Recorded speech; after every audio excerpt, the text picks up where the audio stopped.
This is Grasberg. Located in the mountains of Papua, it's one of the world's largest copper and gold mines.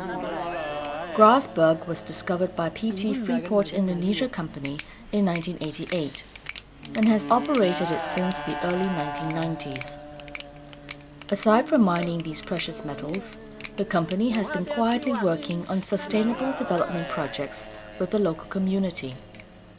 Among them is a little-known project in the valleys near the mining operations site.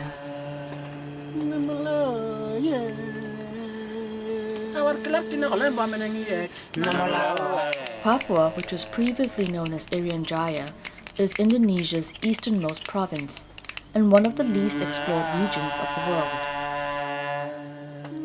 Up till 1910, 99% of the interior was still unknown to the outside world and marked on maps as terra incognita.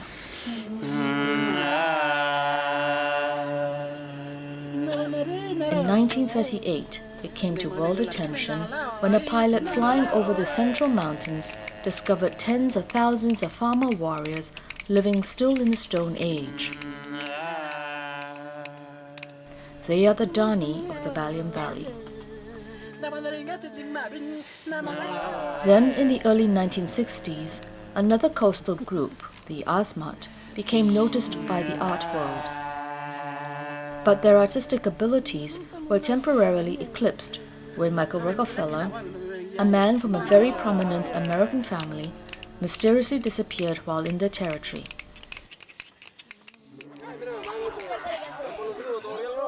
And now, with some Freeport's help, it may be possible for another group of Papuans, the Amungme, to gain the world's attention, but in a very different arena, the world of specialty coffee.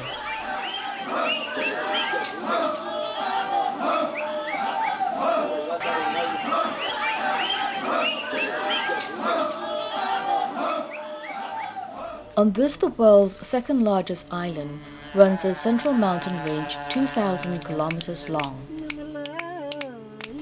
Between 5 to 3 million years ago, massive tectonic plate movements created these razor-sharp mountains that plunge into furrowed valleys gouged constantly by rushing rivers.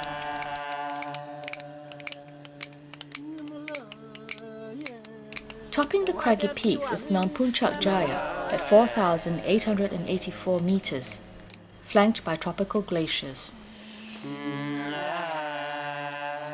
Its steep valleys, largely uninhabited, support an unusually high concentration of endemic plant and animal species.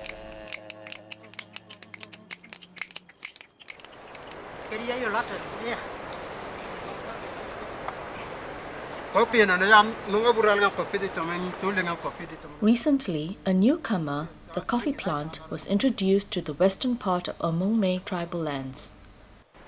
Today, over 8,000 coffee trees spread over 4 valleys are beginning to bear fruit regularly.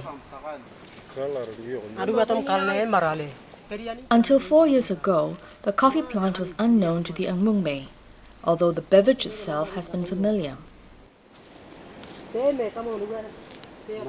But being natural farmers, it didn't take long for them to learn the ways of this new plant, nor did the plant take long to thrive in its new home. Here in the Singa Valley is the newest and topographically most challenging plantation, Mtawaroki. From the project's start, it's been cultivated by a team from the Bianal and Magal clans.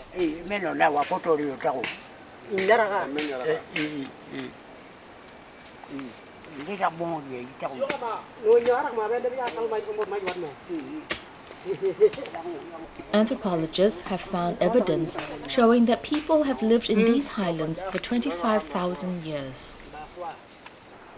And over the last 9,000 of those have been perfecting farming techniques that are considered environmentally sound by current standards.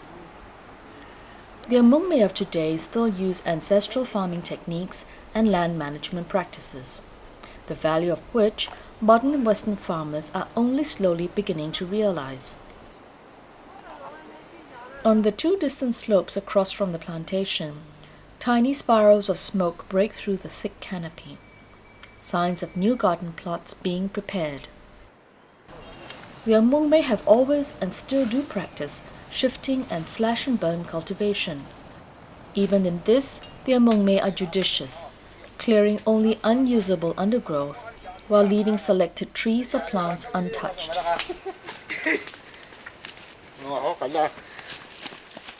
Mtawa is no different. It was last used 10 years ago mainly as a sweet potato garden, but evidence of other plant crops remain, like sugarcane and bananas.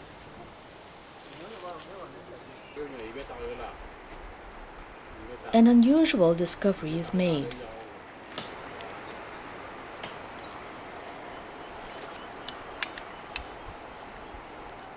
A slim piece of smoothened stone, an old knife. It was probably used to cultivate this garden when iron tools had yet to arrive in the valley. And so, in this diverse environment, shaded by moss-covered old trees, the coffee plant has found a conducive home.